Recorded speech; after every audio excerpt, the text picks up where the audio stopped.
how to send WhatsApp group link to other contacts and invite them to join the group.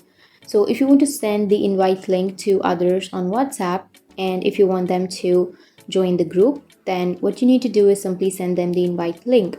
So to have the invite link, you can open up your WhatsApp application and go for a group, open up a group in which you would like to add them, and then go for the profile of that group, which is on the upper left.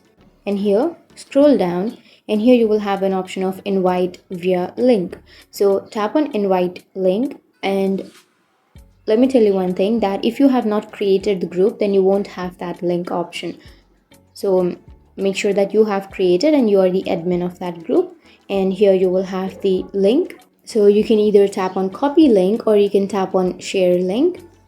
And once you tap on share link, from here you can choose WhatsApp, and then you can send that to your friends.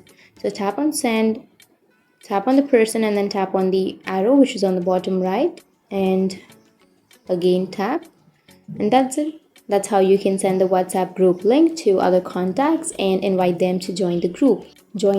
And that's how they can join the group.